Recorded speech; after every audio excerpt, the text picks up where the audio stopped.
Hello again. Someone is asking, what is the difference between a and an? So today I will speak about a and an and how a and an changed the English name of this. A and an are used for non-specific singular nouns. I want a pen. If I want to be specific, then I use the or the. It has two pronunciations. I want the pen with the red top.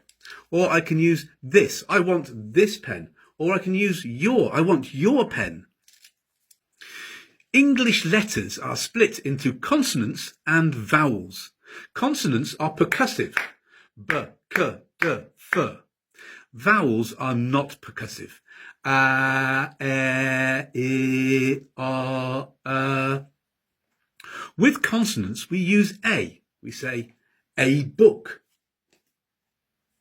a cup, a dish, a fork. With vowels, we use an apple, an egg, an ice cube, an olive, an umbrella. Sometimes a consonant is silent, for example, hour. Then we use an, so I waited an hour. And sometimes a vowel sounds like a consonant, unicycle.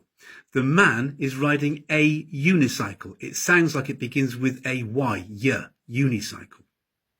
Remember, it is the sound after a or an that is important. So we say a book, but we say an open book. We say an apple, but we say a red apple. Easy. Like many common words, a and an have a strong and a weak pronunciation. An is the strong pronunciation. Un is the weak pronunciation. We use the strong pronunciation when we are speaking slowly and clearly.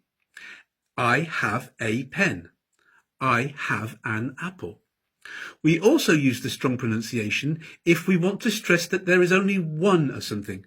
I have a pen. I have an apple. But when we are speaking quickly, we usually use the weak pronunciation. I have a pen. I have an apple. So how did a and an change the English name of this fruit? Well, this fruit originally came from Southeast Asia.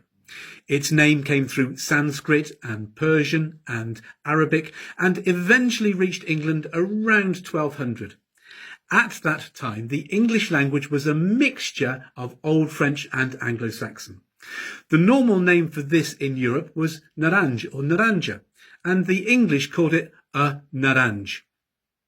Unfortunately, a naranj sounds very much like un orange, and most people didn't read or write, so un orange became the normal. Un orange, eventually an orange.